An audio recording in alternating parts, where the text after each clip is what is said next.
Bem, gente, boa noite todo mundo. Boa noite, Dani. Boa noite, Grilo. Gente, nós estamos aqui então na nossa última conferência do ciclo de conferências virtuais do curso de especialização Sistemas Estruturais Construtivos em Arquitetura, da PUC Minas. Hoje nós estamos com a participação da Daniele Garcia de novo, porque, na verdade, ela abriu esse ciclo de conferências falando sobre desempenho térmico e acústico de sistemas de ventilação, e agora está fechando esse ciclo de conferências em que ela vai falar de arquitetura e sistemas construtivos de mínimo impacto. Bem, a Daniele, ela possui doutorado em Engenharia de Estruturas pela UFMG, 2011, um mestrado em Engenharia de Estruturas e Acústica de Edificações pela UFMG também em 2004, e é graduada em Arquitetura pela UFMG. Ela tem 13 anos de experiência em docência e ensino superior, né, em curso de arquitetura, nas áreas de tecnologia de arquitetura, urbanismo e projeto. Ela foi coordenadora do Unileste por 2 anos, ela é sócia fundadora do Instituto Box de Arquitetura e Urbanismo, é proprietária da Sense Acústica, onde ela atua como arquiteta e como consultora em acústica. E é também membro consultor da SOBRAC, Sociedade Brasileira de Acústica. Daniele, muito obrigado, é um prazer, uma honra estar aqui com você. E é isso, a bola então fica com você. Obrigada, Grilo. Obrigada pelo convite. É uma honra poder começar e terminar um evento dessa natureza. Assim. Eu vi os colegas que participaram da conferência também. Fiquei muito feliz de participar dessa turma e poder contribuir, né, com a formação aí da pós-graduação. Vou compartilhar a tela aqui.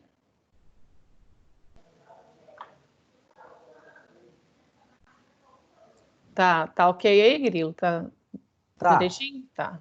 É uma tela dupla mesmo? Não, é uma só. Espera aí, então. Da outra vez que a gente fez, saiu uma, né?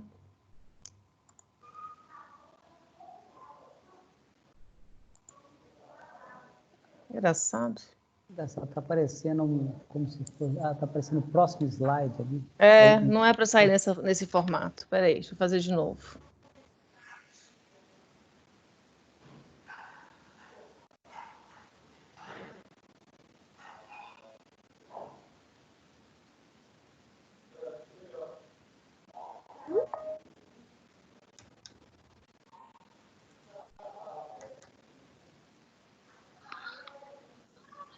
Tá ok?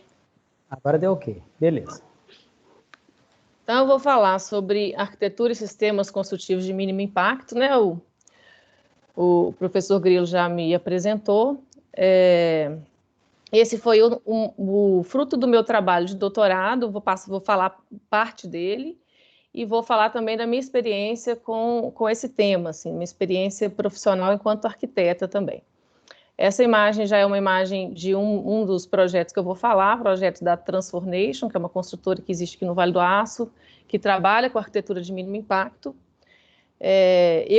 Atualmente, eu atuo muito na área de acústica e em projetos que envolvam esse tipo de arquitetura, né? Esse tipo de proposta construtiva. Então, primeiro eu queria discutir o tema sustentabilidade, né? Eu usei esse título, Arquitetura de Mínimo Impacto, exatamente porque sustentabilidade é um termo que abrange muita coisa, né? Ela tem uma definição, que é o atendimento das necessidades do presente sem comprometer as gerações futuras. Então, ele é um assunto que vem sido falado, né? Há mais tempo foi falado até com mais intensidade, e que às vezes, muitas vezes, banalizado. Então, quando a gente pensa em edifício sustentável, o que normalmente vem à cabeça, né, é esses edifícios verdes, né? Então, aqui a gente tem o Museu Quai Branly, do Jean Nouvel, em Paris, que é uma grande fachada verde, né, vegetada, e que, a princípio, pessoas pensam que isso é uma arquitetura sustentável, uma arquitetura ecológica. Mas a palavra sustentabilidade, ela tem a ver com outras questões, né? Tem a ver com com a sustentabilidade ambiental, que é essa que a gente está vendo aí, né, que remete a essa imagem, a sustentabilidade social e a sustentabilidade econômica. Então, nós vamos focar nessa questão ambiental. No Brasil, a gente tem atuação de alguns indicadores de sustentabilidade. Acho que quem está assistindo já deve ter ouvido falar do LEED, né?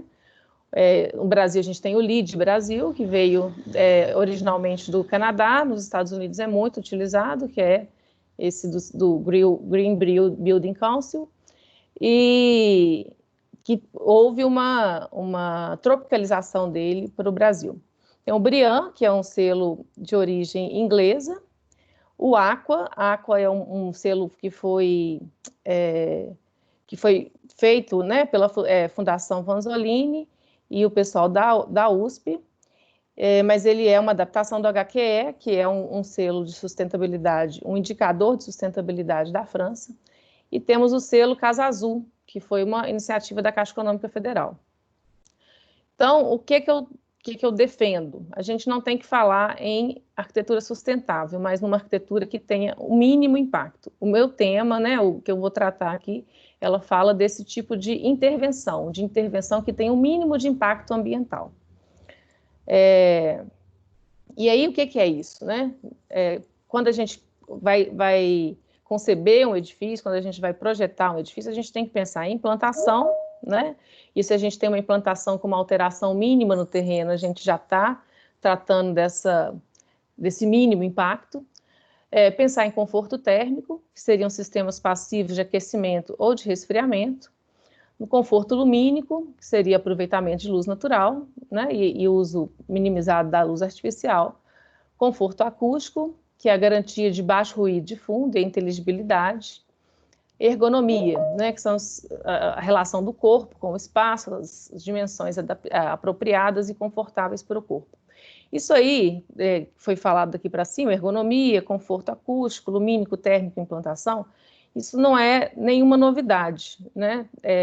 Desde que existe arquitetura, desde que se constrói, até a arquitetura vernacular, ela aborda muito essas questões de uma maneira intuitiva. Então, se a gente pensa que isso está dentro dos quesitos de sustentabilidade, eu considero isso como uma obrigação de todo arquiteto, e não como um extra, né? Isso não é uma vantagem estar fazendo esse tipo de arquitetura.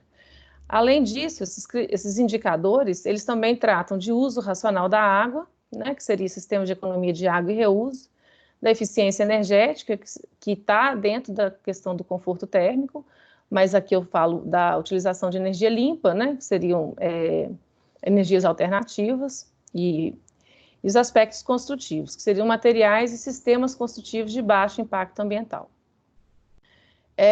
Se a gente pensar em termos de criar um selo, usar de um indicador para poder garantir que o meu edifício é sustentável, se você vai na legislação do Brasil, a gente encontra esses temas em várias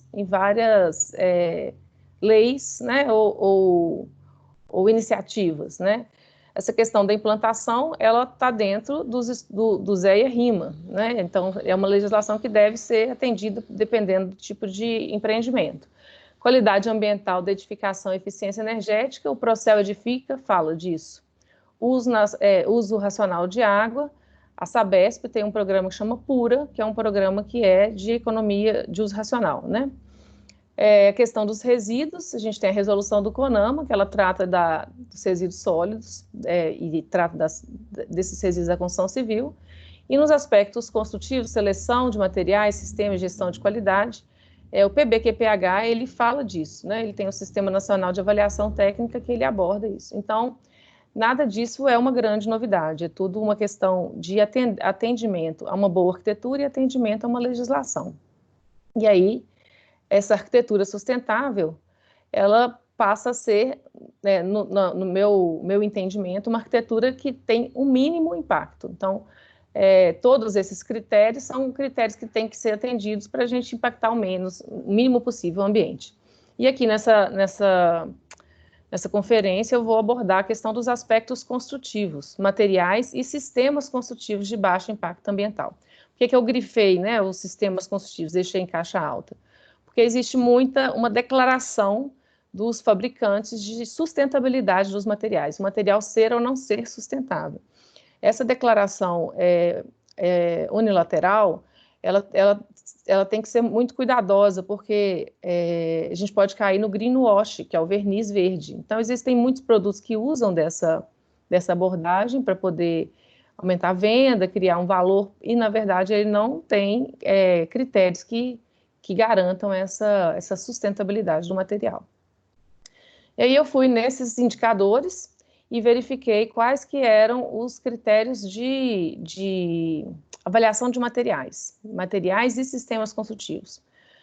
O Aqua, ele fala da questão da rotulagem ambiental pela família ISO 14020, selecionar fabricantes em função de produtos de menor consumo energético, a questão do transporte, a proximidade da obra, né, 300 quilômetros no máximo, uma obra que tem um canteiro limpo, liberdade de fluxos de materiais, a parte de uso e manutenção, né, fala muito da emissão de COVs, e destino final, reuso, reciclagem, redução, desmontabilidade. O LEED fala muito de madeira certificada, de framing eficiente, né? O BRIAM, ele traz a demanda de uma tabela de resíduos e destinações finais na obra. O selo Casa Azul, ele fala da obra de uma coordenação modular e componentes, valoriza o uso de componentes industrializados e pré-fabricados, formas, escoras reutilizáveis e a qualidade de materiais e componentes. Então, esses selos, cada um tem uma forma de abordagem da questão da avaliação dos materiais, né? A minha abordagem, ela passa pelo entendimento do sistema construtivo. O que eu entendo como sistema construtivo? O nosso corpo humano, né, se a gente fizer uma analogia ao corpo humano, nós temos vários sistemas dentro do corpo humano, sistema esquelético, sistema circulatório, sistema respiratório. Se um desses sistemas falha, o corpo para de funcionar. Então, da mesma forma, é o sistema construtivo. A gente tem sistema de vedação, sistema estrutural. Cada um desses sistemas, ele trabalha com uma função específica, mas ele só tem sentido se ele está funcionando junto com outros sistemas, está interligado aos outros sistemas. E aí eu penso no edifício, né? O edifício é o resultado de uma implantação, soluções de habitabilidade, eficiência energética e água, mas o pensamento desses sistemas construtivos, que é proveniente de interações e processos de sistemas de fundação, sistema estrutural, sistema de vedação externa, interna, sistemas de cobertura. Passando de novo por essa questão de legislação, esses processos aqui, eles já são avaliados pela norma de desempenho, que inclusive eu comentei muito sobre ela na primeira palestra que eu dei. E dentro da norma de desempenho, ele também tem uma abordagem de edifício sustentável, edifício de mínimo impacto ambiental. Os critérios dela são divididos em habitabilidade, sustentabilidade e segurança. Dentro da sustentabilidade, ele fala de adequação ambiental, implantação do edifício, materiais de menor impacto ambiental, gerenciamento de água, consumo energético. Nessa parte de adequação ambiental, ele fala avaliar inventários de ciclo de vida, que é uma abordagem que eu fiz dentro da minha tese de doutorado, que eu vou apresentar para vocês o que são esses inventários de ciclo de vida.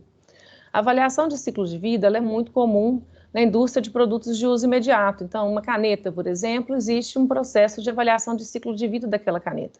O que é essa avaliação? Ela pega cada etapa da vida daquele produto, né? Extração de matéria-prima, fabricação, uso, descarte. Em cada uma dessas etapas, ela avalia quais são os inputs e quais são os outputs. Os inputs de energia, de água, matéria-prima, e as saídas que demandas de água e energia, e resíduos, efluentes e emissões. Então, essa análise ela é feita em cada etapa e o impacto daquele processo, né, de vida do produto ele é avaliado. Então, a gente consegue identificar em qual etapa da vida existe mais impacto e como a gente pode minimizar isso. Aqui tem um exemplo de um inventário de ciclo de vida que foi feita para 1 metro quadrado de uma cerâmica. Então, todos os processos que acontecem, dentro de cada processo, quais são as emissões, né? Emissões de gases, perdas de material, cinzas, carvão. Isso aqui é um entendimento da fabricação de 1 metro quadrado de cerâmica. Então, isso aí é um levantamento, né? Dentro desse inventário. Esse levantamento, ele é todo transformado em emissões, quanto de emissão cada etapa está gerando. E essas emissões são relacionadas a impactos, né? Pontos médios, pontos intermediários e áreas de proteção. Então, uma emissão de nitrogênio, por exemplo, ela entra numa categoria aqui de nutrificação, que afeta a pesca e que afeta o meio ambiente humanizado biótico e abiótico. Então, a gente consegue avaliar os impactos dessa maneira. Isso é uma coisa muito comum no produto de uso imediato, que tem um ciclo de vida curto, né? As etapas do ciclo de vida a gente pode ver aqui, ó, extração, transporte até a fábrica, transporte da matéria-prima, utilização do componente, manutenção, reuso e reciclagem. A gente consegue fazer esse ciclo de vida também para os edifícios, mas essa etapa de utilização do componente, ela é uma etapa longa, né? E a etapa do desmonte também é uma etapa de difícil análise. Então, a gente tem aqui a utilização do componente e transformação desse componente durante a vida desse edifício. Essa etapa daqui para frente, ela é muito mais longa do que de um ciclo de vida de uma caneta, por exemplo. E aí a gente traz a ideia, né, do cradle to cradle, que é pensar não num ciclo de vida que inicia aqui, ó, na extração de matéria-prima e acaba no desmonte, mas um ciclo de vida que continua. Então, no fim dessa vida, esse material ele pode ser reutilizado, reciclado ou reciclado. Então, ele começa uma nova vida. O cradle to cradle é uma ideia do McDonald e do Broga, e ele fala muito isso dentro da indústria de uso imediato. E a lógica da arquitetura de mínimo impacto, que eu defendo aqui, ela parte disso, né? De pensar no edifício como o início de um novo edifício. Essa avaliação de ciclo de vida na construção civil, existem alguns programas, né, que fazem isso, mas eles são baseados em bancos de dados de cada país desse. O Brasil não é um país organizado o suficiente para ter informações que a gente consiga rodar um edifício num programa e entender quais são os impactos. Existe em alguns países, como na Finlândia, na Noruega, uma integração dessas informações no BIM, que é muito interessante, que já vem o material com o impacto dele, né, durante a fabricação. E já existe muito trabalho de ACV, que é a avaliação de ciclo de vida de materiais e sistemas construtivos.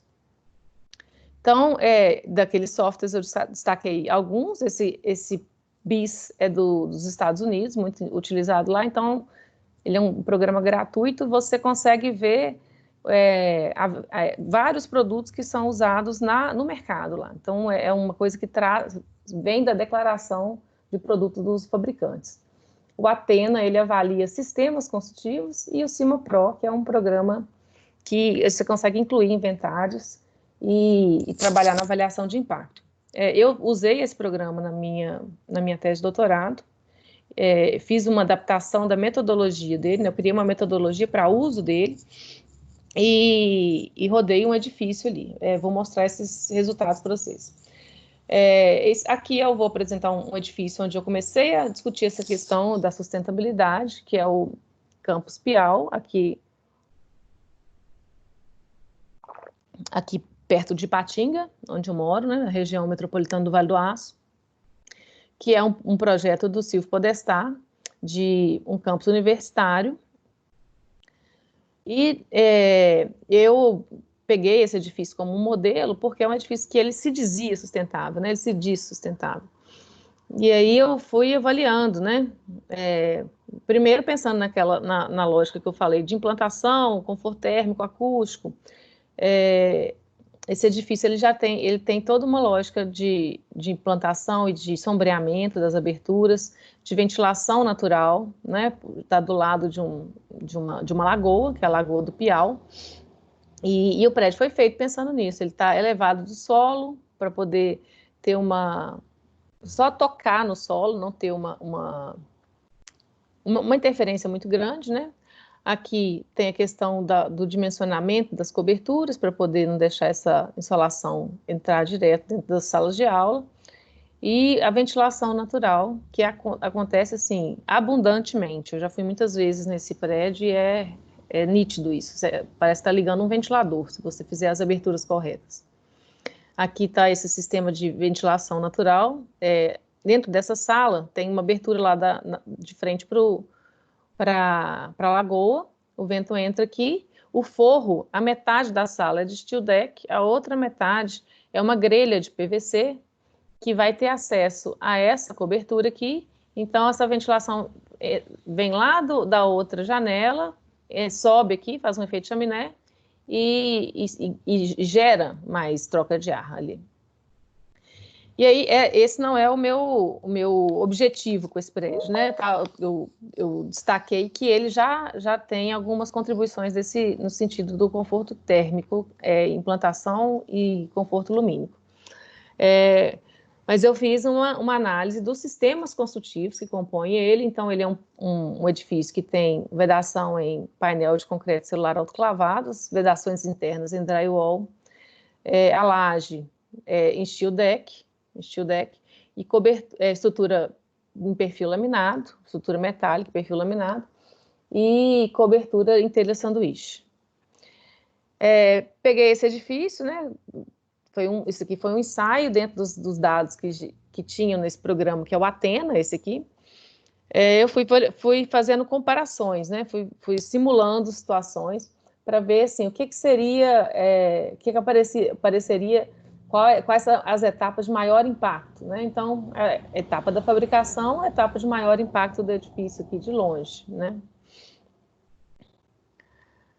E fui fazendo comparações, vedação externa em concreto celular autoclavado, internas em drywall, variei a estrutura em aço, fiz uma substituição por estrutura em concreto, fui fazendo umas brincadeiras para ver até onde eu conseguia avaliar esse edifício dessa forma aqui. E fiz esse inventário, né, esse levantamento do que acontece para poder construir um módulo, que é um prédio modulado, um prédio de coordenação modular. Então, peguei um módulo de 64 metros quadrados e levantei tudo o que poderia acontecer nesse edifício para ele ser construído, tempo de manutenção, 40 anos de vida e uma demolição e possíveis fins para esse edifício. Eu usei esse programa, que é o Cima Pro, né? E o programa, o que ele faz? Ele pega cada sistema, né? Cada sistema construtivo e vou fazendo o levantamento de todos os materiais que foram gastos para poder montar essa estrutura, né? Para fabricar, montar essa estrutura. E depois eu seleciono uma metodologia de avaliação de impacto que vai me destacar assim, esse tipo de recurso, qual a emissão que ele vai dar e qual o impacto, qual o dano que ele dá no meio ambiente. Aqui são bases de dados, são todas, essa aqui é suíça, se não me engano, norte-americana, então a gente tem uma dificuldade muito grande em ter dados para poder fazer esse tipo de análise. E esse fluxograma é um fluxograma bem bacana da gente visualizar essa questão do impacto. Então, aqui eu tenho essa comparação da estrutura em aço com a estrutura em concreto. Aqui, pilar e viga metálico, laje. O que eu usei para poder fazer esse pilar e viga metálico? E onde eu tenho esse caminho de fluxo mais largo, é onde eu tenho mais impacto. Então, eu consigo perceber, quais são os elementos que geram mais impactos na formação da minha estrutura em aço. Quais são os elementos de maior impacto na estrutura em concreto? Olha que interessante. A forma de madeira, ela gera um impacto considerável. Se eu for olhar aqui todos os elementos, mas isso aqui também está relacionando quantidades, né? Então, o material que eu tenho em maior quantidade, ele também vai gerar mais impacto em função disso. Aqui são os resultados dessa comparação da estrutura em aço e estrutura em concreto e quais que são os impactos finais dele. Então, substâncias cancerígenas, eu tenho estrutura em concreto um pouco mais do que estrutura em aço,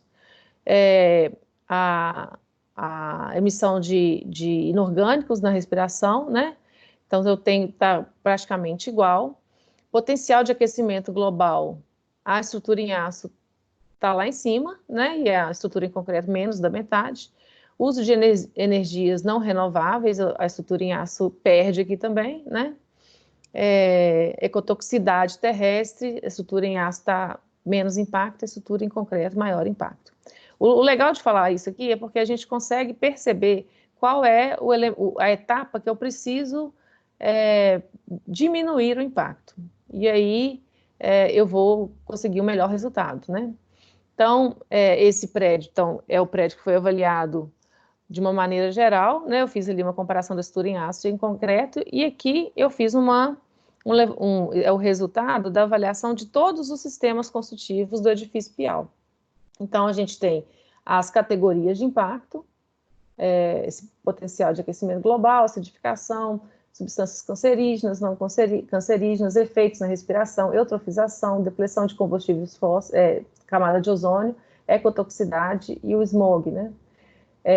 Aqui está me mostrando, ó, por componentes, então eu tenho a estrutura metálica, que é o amarelo, então no impacto de acidificação, ela está considerável aqui.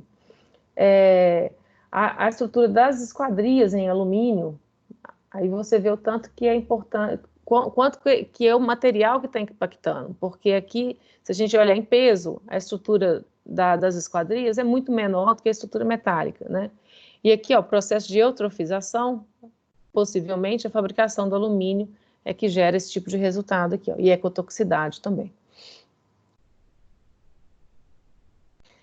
Então, a metodologia para poder fazer essa análise é pegar o edifício do jeito que ele é e sair desmembrando ele em N sistemas. Cada sistema é resultado de processos de montagem, processos de construção, até chegar no inventário de cada um dos componentes.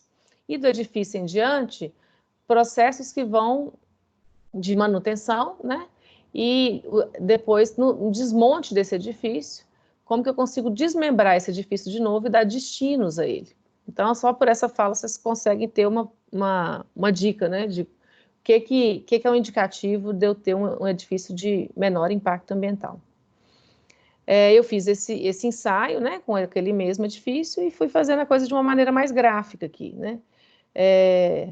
Isso aqui está deitado porque não cabia, então está aqui, ó, estrutura, sistema estrutural, sistema de cobertura, sistema de vedação interna e sistema de vedação externa. Eu dei um zoom aqui para poder ver melhor. Então, sistema de vedação externa, aqui como ele foi feito e aqui para onde ele vai. Então, eu chego no inventário do painel de concreto celular autoclavado, tem impactos de transporte, impactos de montagem, e no fim da vida, no descarte, o que eu faço com isso, né? Então, no descarte, como é uma vedação monolítica, eu vou gerar resíduos para poder desmontar isso, né? E vou gerar, e no uso, durante o uso eu tenho gasto de água, energia elétrica, resíduo de manutenção. Aqui eu tenho a parte da desmontagem da vedação interna, que é o painel de gesso acartonado. Então, eu considero aqui até a reciclagem, possível reciclagem desse material. E no sistema estrutural, a possibilidade de separação desses materiais, que dá uma vantagem para o sistema em aço, né, para o sistema estrutural em aço, e a possibilidade de reuso de cada um desses sistemas, que é um fator super positivo. Então, essas são as etapas para se avaliar um edifício: fabricação do sistema construtivo, obra, ciclo de vida do sistema construtivo e o desmonte do sistema construtivo. Essa, eu não vou entrar muito em detalhe aqui, mas esse é o processo para poder fazer essa análise do edifício usando o programa CIMA-PRO, mas de uma maneira adaptada para a construção civil. Então, aqui está o levantamento de tudo que se deve observar para poder fazer esse inventário do edifício. Então, o edifício está aqui, ó, ciclo de vida do sistema construtivo, ele está sendo usado aqui. Então, porcentagem do conjunto de materiais que estão incorporados no edifício. Uso, manutenção, obra, cada um desses elementos eu vou gerar uma lista de impactos, né? Uma lista de, não impactos, de demandas que esse sistema concluído teve. Aí, isso aqui eu ainda estou contando a minha pesquisa. Esse aqui é o prédio do Carrefour Bairro, na Prudente de Moraes, em Belo Horizonte. E a Codeme, ela me passou, como eu tinha essa dificuldade, todos esses dados que foram apresentados aqui para trás foram dados muito adaptados a bancos de dados internacionais. Então, o meu desafio foi fazer um inventário que eu tivesse todas as informações daquele sistema construtivo. Então, esse edifício aqui, desse supermercado, eu tive acesso pela Codeme de todos os processos do sistema estrutural e junto com a Associação Brasileira de Siderurgia, aliás, o Instituto do Aço Brasil, eles me passaram acesso aos relatórios ambientais das siderurgias. Então, eu fiz um inventário da estrutura metálica desse edifício.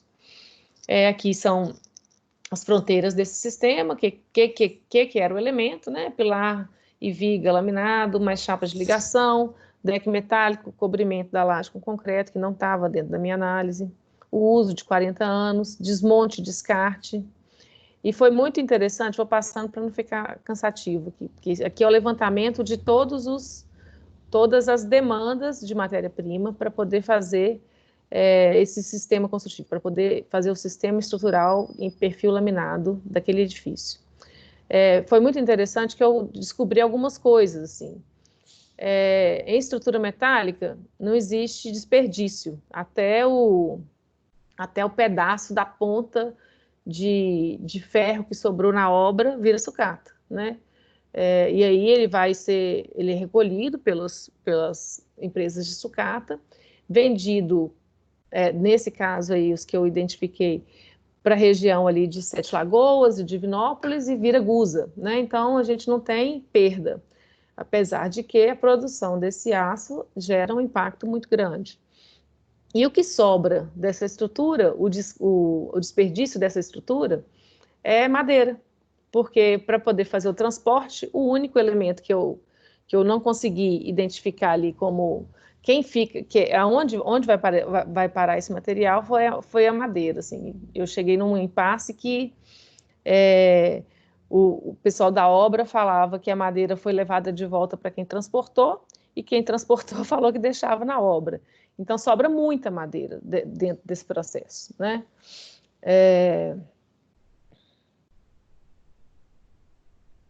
Aqui, ó, já está no final da vida. Então, cada inventário desse é de uma etapa do ciclo de vida. Aqui no final da vida, ó, porcentagem de reutilização, porcentagem de reciclagem, que vai para o aterro, gasto energético de maquinário, transporte do resíduo para reciclagem, transporte do resíduo para aterro e transporte de resíduo para reutilização.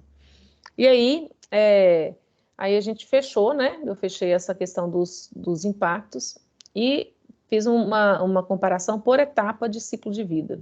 Então, a gente tem em vermelho fabricação da estrutura, em verde manutenção, que nem está aparecendo ali direito, e em amarelo desmonte e a etapa de obra em azul. Aqui, ó, a etapa de obra ela é destacada quando a gente fala de uso do solo, né? Porque é o lugar onde tem o maior impacto disso aí.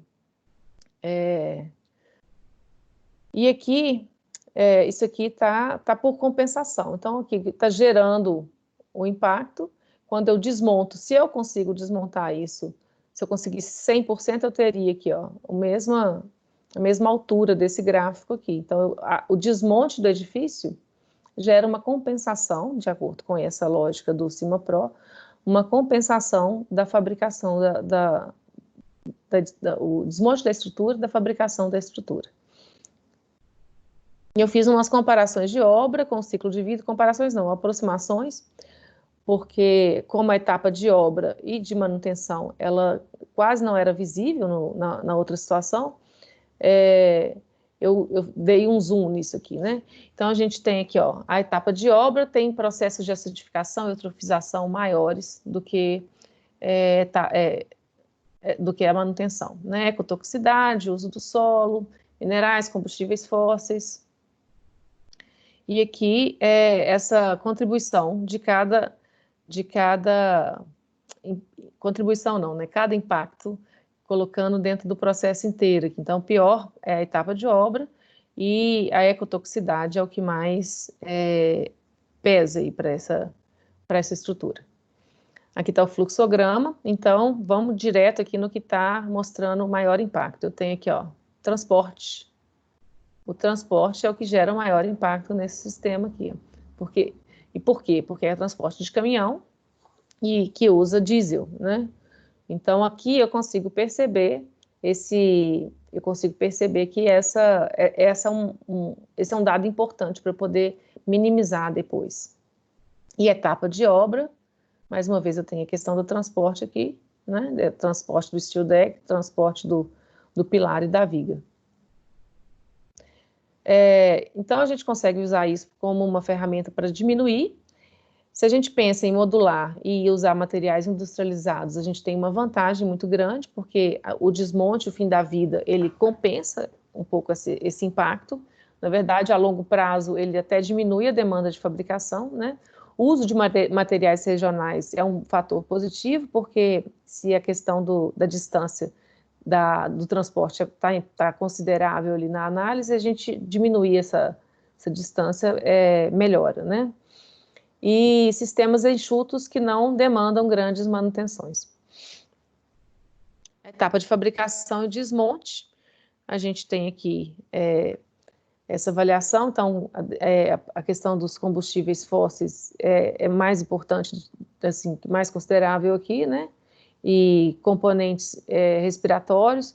Eu tenho uma compensação, né, da etapa de desmonte para a etapa de fabricação, que é aquela mesma análise, e aqui me mostra qual que é o maior peso de impacto ambiental. Então, da fabricação de estrutura, eu caio lá no aço carbono, na cearia, que foi o lugar de maior impacto, e dentro da cearia, eu descubro que isso tem a ver com a extração de minério de ferro, né? Então, o maior impacto da etapa de componentes inorgânicos inaláveis é a extração de minério de ferro. E da depleção de combustíveis fósseis, por que eu peguei isso? Porque foram os maiores, os que mais apareceram aqui. Eu voltando aqui, ó, eu descubro que é a coqueria. A coqueria é a etapa que gera esse impacto de maior na depleção de combustíveis fósseis. Então, contribuição do minério de ferro, carvão mineral no alto impacto da fabricação, transporte transoceânico, importância do reuso, da reciclagem e pensar num projeto para desmonte. Isso aí, para mim, é a grande sacada, sabe, disso tudo. O que é pensar num projeto para desmonte? É projetar pensando que aquele edifício possa ser desmontado e ser reutilizado. Então, é voltar no princípio do cradle to cradle. Então, o fim da vida de um edifício é o início de uma nova vida. E isso não é invenção minha, né? Existe o Design for Deconstruction, DFD, que ele pensa exatamente nisso. Ele está excluindo as etapas de extração e processamento, né, dos materiais, fabricação, processamento, fabricação, e excluindo etapas de demolição e disposição final em aterro, sem ser para reutilização, e criando esse ciclo, onde o projeto é pensado para ser deconstruído, a construção, a ocupação e a desconstrução geram um novo ciclo. Então, para a gente, quais são os princípios do Design for Deconstruction? O uso de materiais pré-fabricados, o projeto modular, a simplicidade de padronização de conexões, a simplicidade de desmontagem e um projeto utilizando materiais reutilizáveis. Daí, eu segui, né, a minha pesquisa, atuando com ela dentro de sala de aula e depois fazendo projeto dessa maneira. Então, eu vou destacar aqui um projeto que eu fiz dentro do Unileste, como um projeto de extensão, que era o redesign. O redesign foi um trabalho que foi feito junto com o Pátio São Vicente de Paulo, que é um lugar que recebe descarte das empresas, e a Associação de Catadores de Timóteo. E aí, o trabalho foi feito em cima de um desafio, né? Essas empresas, elas já vivem da venda desses materiais. Então, quando você começa, o que mais as pessoas veem, vamos fazer arte com garrafa PET, vamos fazer luminária de vidro. Essas coisas, elas já têm destino dentro dessas associações. E eles ganham na venda disso em grande escala. Então, na hora que você começa a tirar esse material dali, você tem que gerar valor para ele. E quando você gera valor, você consegue ter um preço melhor pelo mesmo peso de material, né? Aqui tem uma imagem, ela está até aqui na minha frente, no meu escritório, é uma luminária que foi feita com a parte interna de uma máquina de lavar-roupa, né?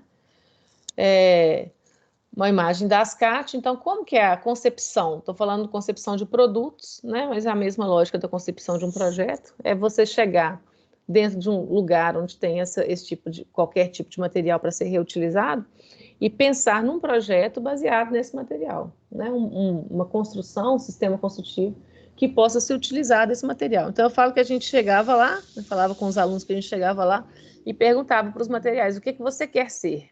Né? Qual é a sua vocação, né, para uma nova vida?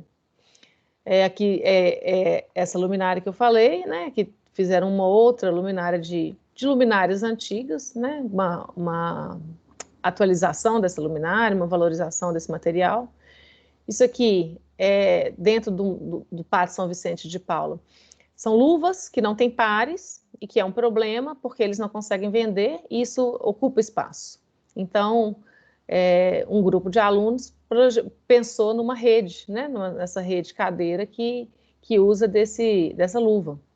Acho que eles pintaram a luva e aí virou um negócio super confortável. Isso aqui foi uma coisa atípica, né? Tinha vários vinis lá jogados, não tem o que fazer, a não ser esses artesanatos. Eu achei bacana porque isso aí virou um produto, né? Então, teve um projeto para discretizar isso, né? Para cortar, ter um aproveitamento maior, e isso virou uma pastilha de revestimento, né? Então, é um pensamento do que aquilo era e uma nova vida para esse produto. Depois veio a Transformation, né, que é a construtora do Tulicon, que é um parceirão que eu tenho aqui no Vale do Aço. Ele é dono também de uma sucata, né, ele recolhe sucata, ele comercializa sucata, e ele tem essa pegada de querer enxergar os materiais e o que eles podem ser. Então, aqui é um condomínio que tem em Timóteo, Lemonville. Todos os elementos aqui, são loft que está em construção, né? Todos os elementos daqui são elementos retirados da sucata. Nenhum desses materiais foi comprado. Então, partiu do deconstruction para conceber um novo ciclo de vida, né? Isso aqui é uma área de eventos, Leville Sound, que também todos as construções, os elementos que estão aqui, eles saíram desse pátio de sucata, né? Então aqui tem os containers, as bombonas, um caminhão velho jogado que virou uma hamburgueria, né? Um carrinho de lanche. E uma valorização desses materiais. Então, as pessoas que chegam nesse lugar, elas ficam encantadas, elas não conseguem entender que uma coisa que era lixo, que estava jogado fora ali, ganhou esse valor todo, né? Isso veio muito dessa experiência que esse meu parceiro tem lá do Burning Man, né? Ele é até membro do Burning Man. Só para lembrar um pouco aqui, acho que os colegas arquitetos devem conhecer essa obra do Eagles, né, do Big, que é a esfera, que foi feito lá no Burning Man, que tinha esse conceito de espelhamento. Na verdade, ele é uma escala reduzida, acho que 1 para 500 mil, não sei, eu posso falar bobagem, não. Do planeta Terra, né? Então, ele tem as dimensões do planeta Terra. E aqui o objetivo dele era refletir tudo que estava acontecendo em volta lá, né? Desse festival. O Burning Man é um festival de contracultura, então ele cria essas possibilidades e liberdades, e tem muito dessa coisa do material, da reutilização, da sustentabilidade.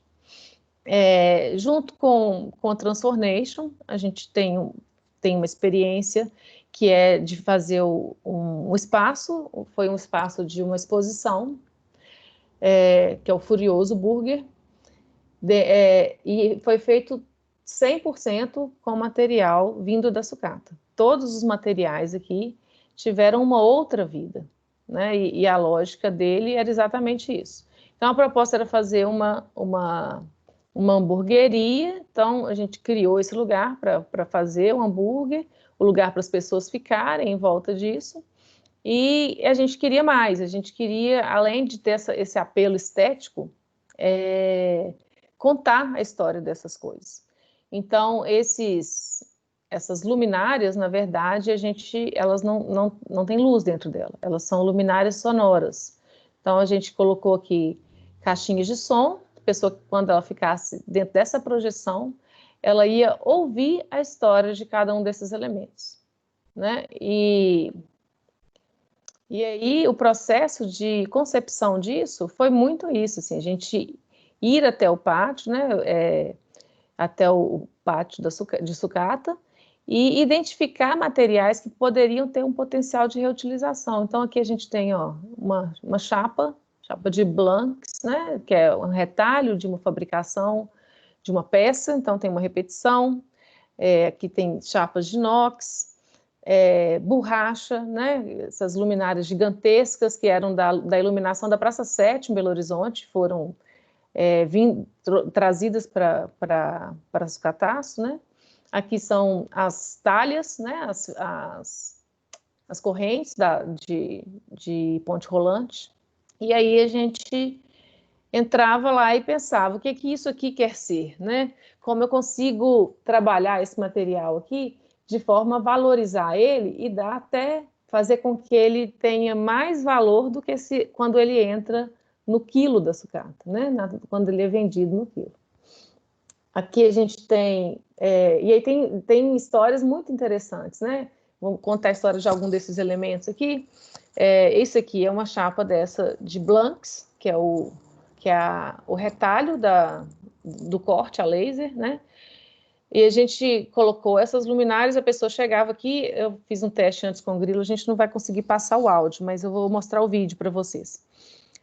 A pessoa escutava um barulho, então era um espaço sensorial. Primeiro tinha uma questão do pisar, né? A pessoa saía do granito do mall do shopping e já pisava nessa placa aqui, ó, que é uma placa de aço. Então tinha um estranhamento, a gente fez um piso flutuante com a placa de aço, né? Assim, quem me conhece sabe que meu outro trabalho, né? Meu outro foco é a acústica, então eu trabalhei muito com essa questão das sensações sonoras. Então, o barulho de você pisar numa chapa metálica e depois sentir que ela está fofa, causava um certo estranhamento. Aqui a gente tinha um outro material que criava uma outra sensação do impacto, dessa questão da pisada. Isso aqui é uma borracha. Esse material aqui, ele é um calço para bobina. Então, é uma borracha super densa não, super espessa e um pouco macia. Então, a pessoa sentia essa diferença. E quando ela parava aqui, ela entrava, ela escutava um barulho, que era o barulho desse vídeo aqui, que eu vou mostrar para vocês. Ó. Que é o barulho do corte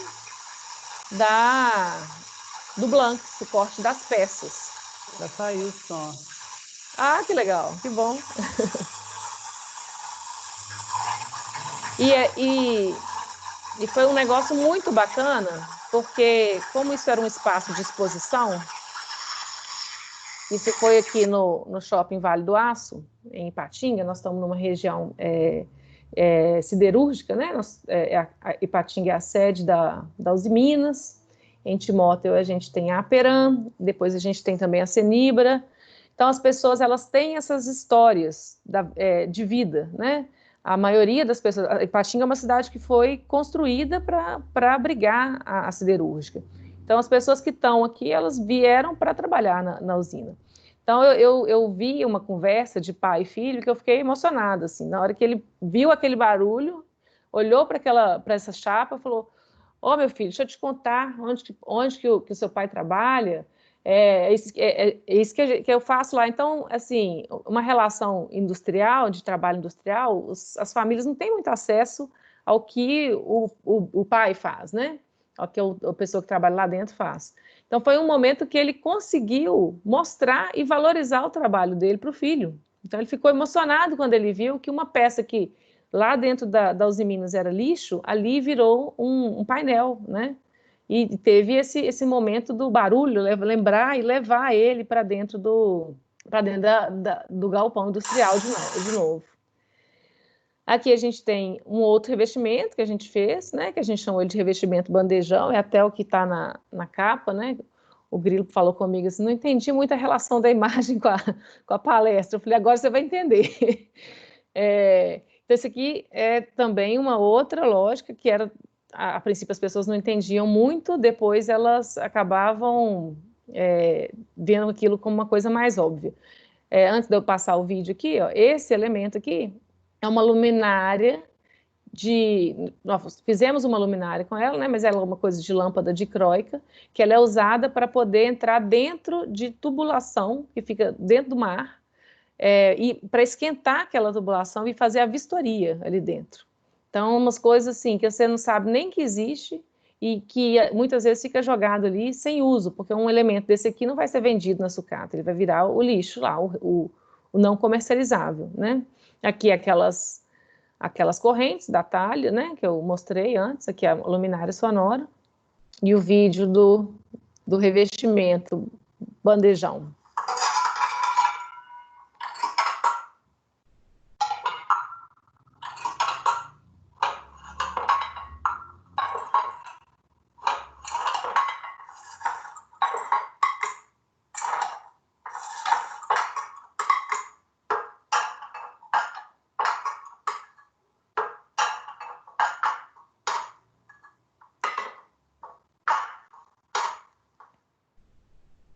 E aqui, esse elemento que virou um elemento de destaque na entrada aqui, que é uma malha, né? Vocês estão vendo aqui isso como uma malha, quase um cobogó. Ele na verdade, a história da vida dele é contada nesse vídeo daqui, ó.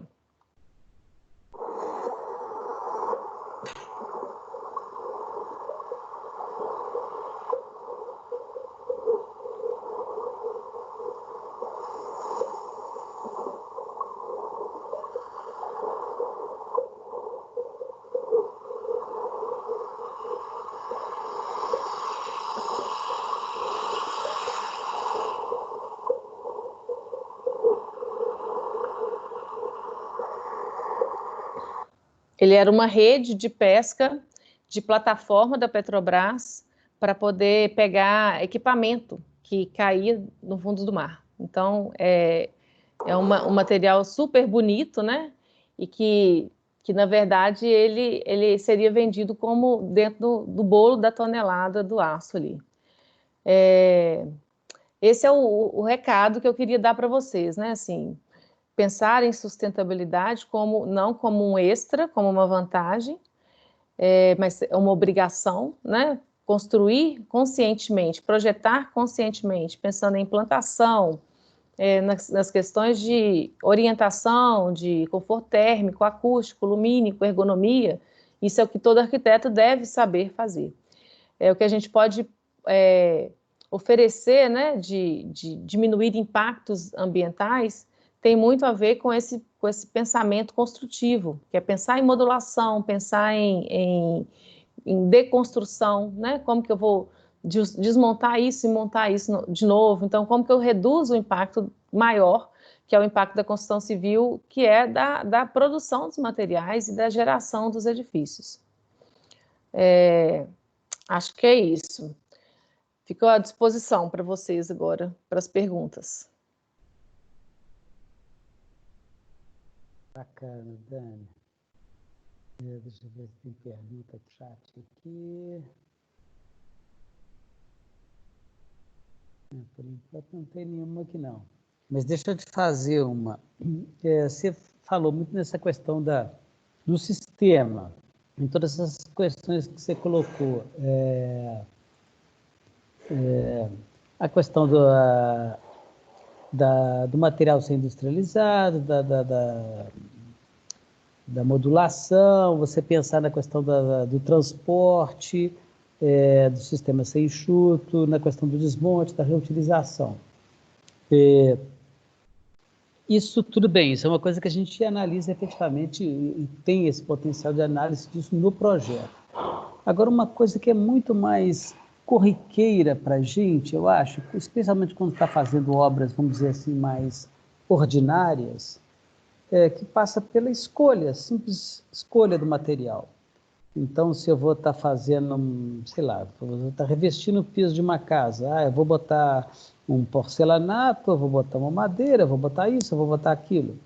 Ou, se eu for estar fazendo uma opção por uma esquadria, se ela pode ser de madeira, pode ser de alumínio, disso ou daquilo. Como que está hoje, assim, vamos dizer, como é que eu diria isso? Como que o arquiteto pode obter com mais facilidade orientação e parâmetros de referência para a escolha da materialidade da obra, assim, das suas decisões na hora de escolher material? Então, o fato de existir esses indicadores de sustentabilidade ativos no Brasil, isso já cria uma certa demanda para o fabricante de declarar esses processos, né? Então, existem as declarações de produto de terceira ordem, né? Assim, empresas que fazem análise de produtos.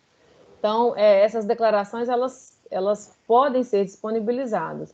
Mas, à medida que o mercado não demanda esse tipo de informação, ela é escondida, né? Assim, ela não é apresentada. Então, existe ainda uma dificuldade muito grande do arquiteto ter essa informação como uma informação para decisão, que vai ajudar ele na escolha. Mas eu acho que parte muito dessa lógica de entender, no meu ponto de vista, entender o processo construtivo, né? O que seria melhor de ser utilizado do ponto de vista da geração de resíduo, por exemplo, né? O meu escritório é uma sala que é alugada e que quando eu fui trocar o piso dele, eu consegui botar um piso que eu vou conseguir tirar ele depois, né? Aí eu vou para a lógica da economia também. Então, materiais que são montados, né, que tem essa questão da pré-fabricação, simplesmente da montagem, eles são, eu acredito que eles são preferíveis aos outros, que vai ser uma fabricação monolítica, né? Certo. Agora, esse tipo de informação, igual você falou, que muita gente não tem, o arquiteto não tem disponível. Isso imagino que tem um trabalho político, um trabalho profissional a ser feito, né? A ser trilhado isso, né? Como é que é isso em outros países onde você tem essa questão de uma maneira mais consolidada? Então, isso são as declarações ambientais dos produtos, né? Nos Estados Unidos, eu não sei o que a legislação exige, mas existe uma gama muito maior de declarações de qualquer tipo de material. Esse programa que eu coloquei no início, o BIS, ele é um programa gratuito.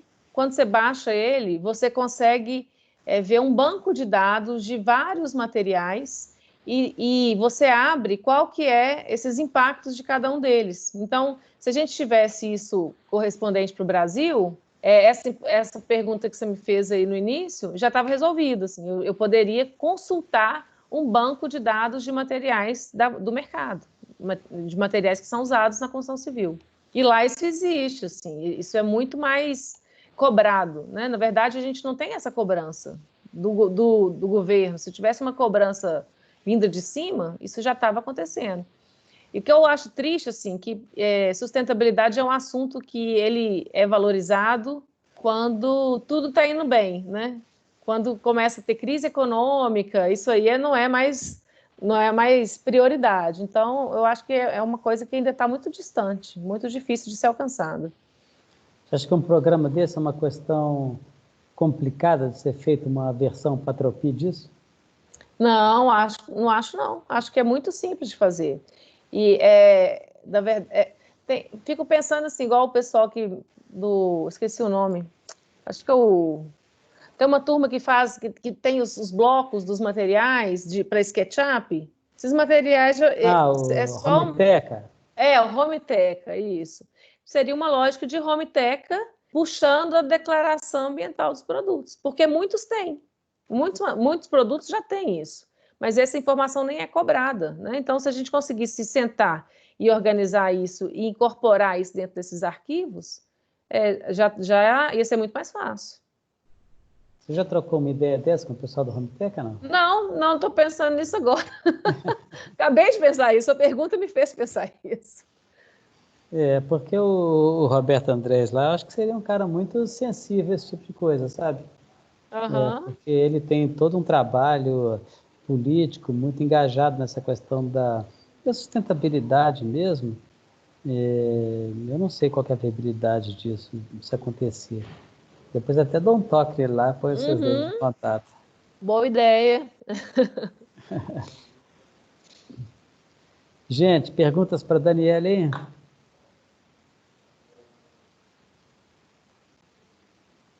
Porque eu sinto falta muito, é isso mesmo, sabe?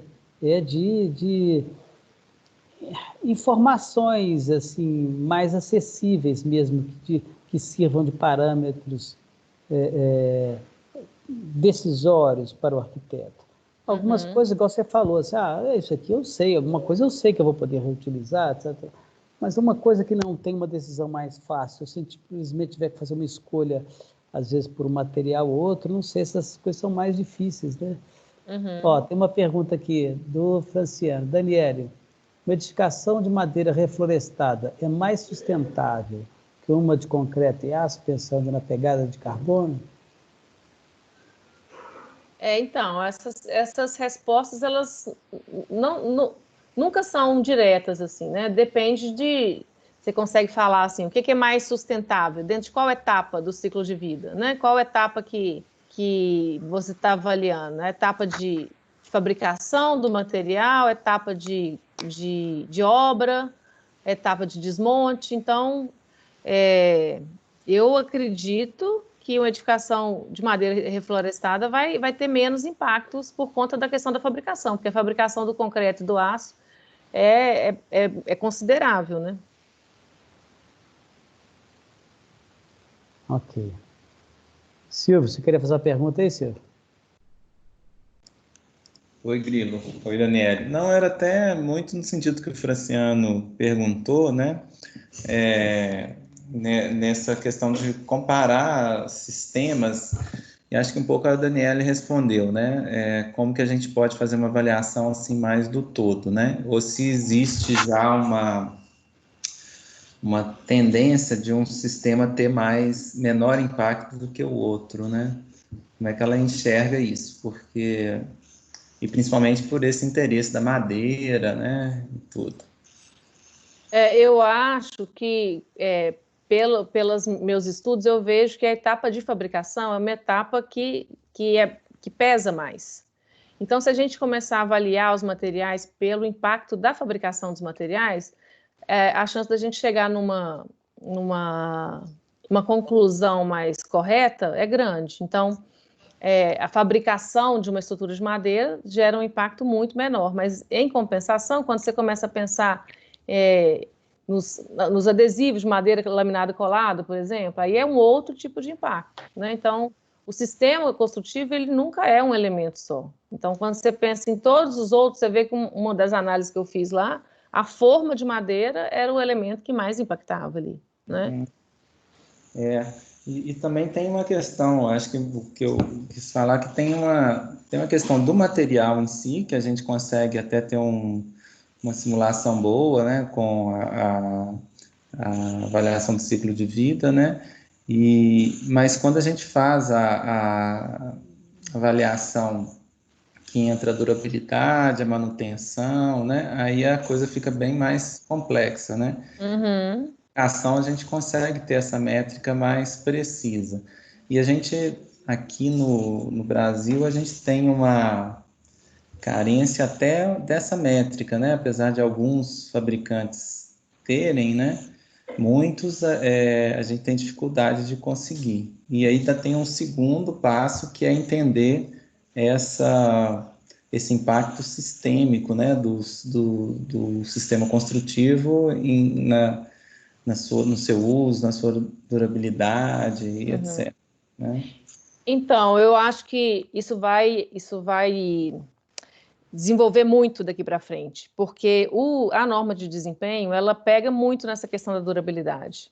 Uhum. E aí, os materiais, eles estão sendo, assim, os fabricantes estão sendo cobrados em função disso. Então, a gente vai ter muita pesquisa em cima disso. E aí, esse buraco que existe hoje, com o tempo, ele vai ser suprimido. Porque a norma de desempenho, ela acaba sendo uma exigência, né? Ela não é legal, né? No ponto de vista legal, ela não é cobrada, mas ela ampara o Código de Defesa do Consumidor. Então, depois dessa questão da acústica, né, da segurança, a durabilidade é a que mais pega, e a durabilidade está totalmente ligada a essa discussão nossa, né? Mas na norma, Daniele, de desempenho, a durabilidade não é tratada para avaliar o impacto, né? Não, é a só durabilidade do produto, né? Não é para avaliar o impacto, é a durabilidade do produto. Mas vai entrar questões de manutenção, né? Quem trabalha com essa parte, o que aborda muito é demandas de manutenção. E aí, quando começa a orientar, oficializar as manutenções que cada tipo de sistema tem, automaticamente está gerando informação. Então, vai ficar mais fácil de fazer essa análise a longo prazo. O inventário. E a durabilidade da obra, obviamente, ela vai computar na hora que você tem um determinado consumo energético na produção e depois no descarte. Se você tem um prolongamento desse período de durabilidade, toda essa equação se altera, né? Exatamente, é uma equação. Um lado vai acabar pesando mais e compensando uma outra etapa, né? Pois é, mas aí a gente vai conseguir fazer o inventário. Mas ainda assim, a gente não tem aqui no Brasil uma legislação ou uma regulamentação que incentiva a gente ter os dados. O EPD. O EPD, a Declaração Ambiental de Produto. Na ISO 14.000, certinho, categorias e tal. Que é o que acontece, que quando o Grilo perguntou, né, como que a gente usa isso na especificação, né, alguns locais, alguns países já têm isso muito amadurecido, aí igual a gente especifica uma AC2 para um porcelanato, lá pegam lá e tem um dado que é o impacto daquele edifício e daquele material que vai somar, e você vai ter que ficar dentro de um limite na edificação comum, né? E lá essa questão de indicador de sustentabilidade é muito mais forte, né? Então acaba que você tem que declarar isso quando você solicita os selos, né? Selo LEED. Então acaba que uma coisa puxa a outra, né? Os fabricantes, eles têm que declarar porque essa informação é solicitada lá na frente pelo construtor.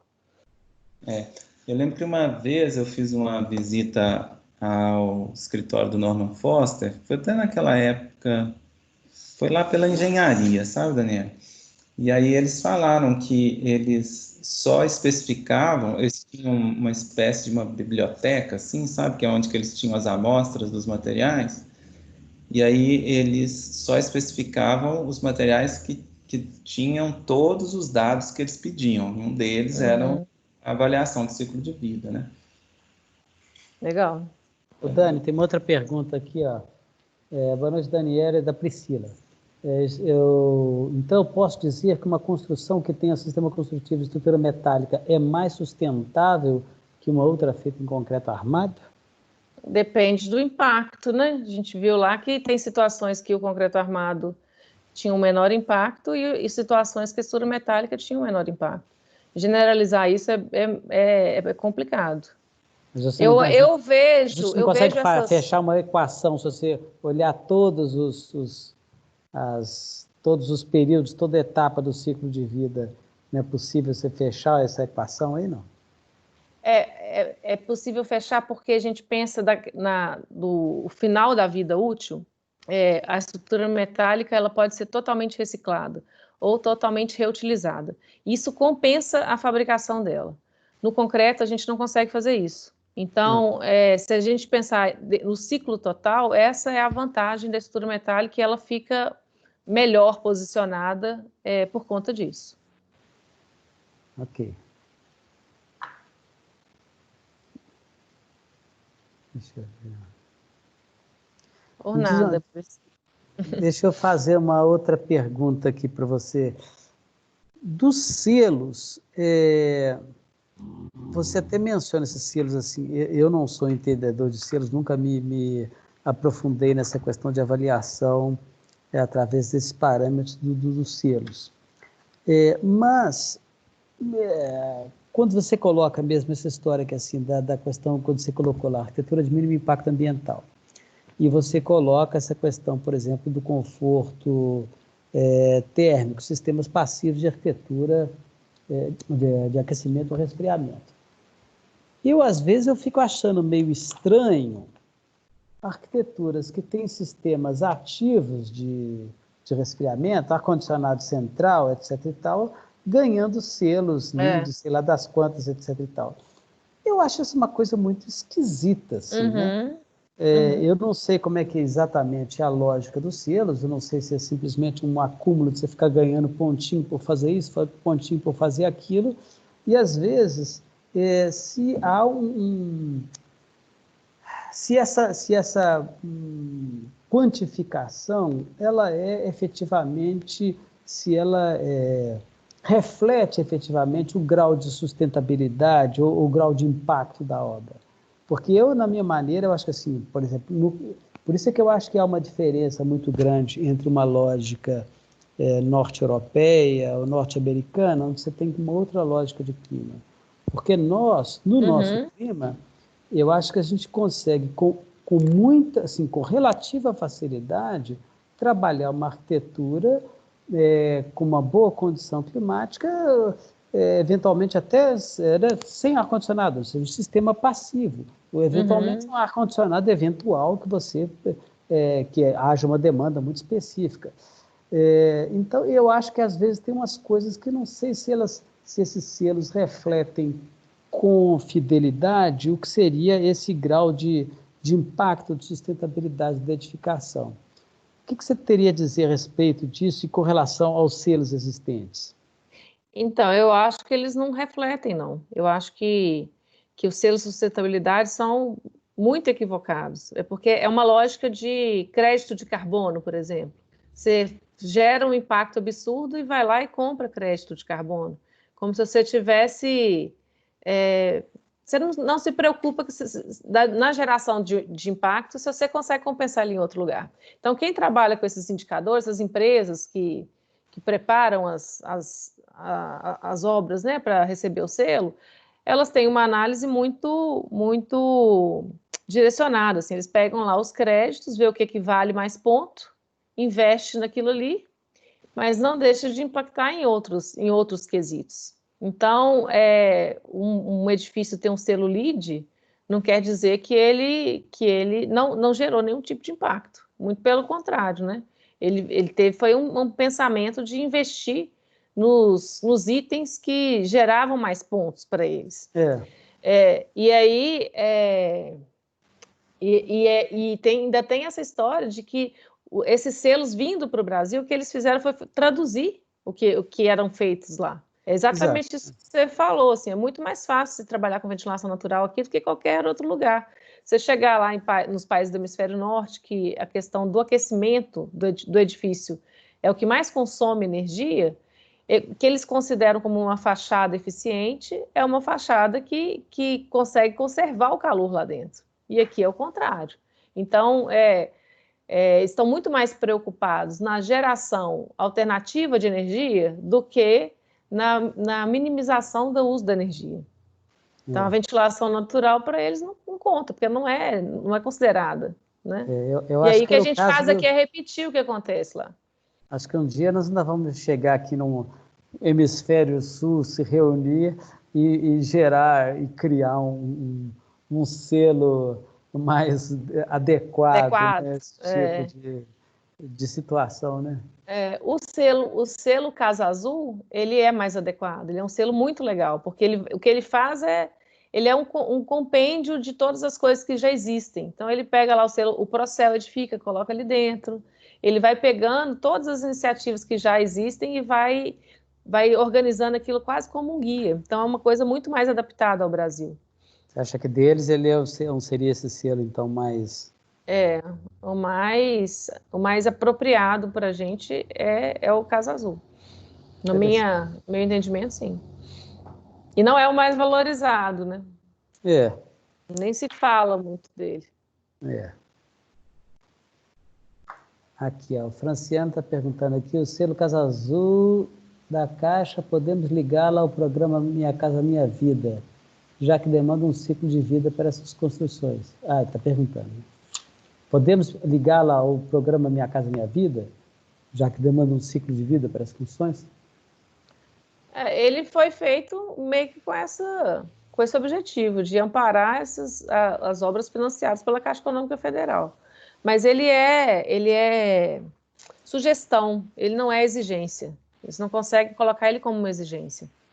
Então, acaba que fica um negócio meio perdido ali, né? Uma obra de baixo custo não vai investir em trabalhar com um selo que não vai fazer diferença para eles, né? Eu fico vendo isso, acho que assim, voltando àquela uma colocação que eu fiz assim, né? Que eu acho que tem espaço para um trabalho político, assim, de profissional nessa história, né? Esse profissional que eu digo assim, vinculado à nossa profissão, né? Um trabalho corporativo assim, da profissão para investir no que seriam selos ou parâmetros ou exigências de informação relativas a essa questão, né? Eu acho que tem um espaço grande de atuação do arquiteto aí nesse sentido, né? Com certeza. Tem muita coisa para poder ser feita ainda. É um campo inexplorado. É um pouco aquilo que foi a BNT algumas décadas atrás, né? Que foi uma coisa crescendo aos pouquinhos, criando norma para isso, norma para aquilo, foi crescendo aos poucos, mas hoje eu acho que ainda tem um espaço grande para crescer com relação a essa normatização e referências para essa questão da sustentabilidade, né? Com certeza, tem sim. Ela pode, inclusive, ser incorporada como uma norma de ABNT, né?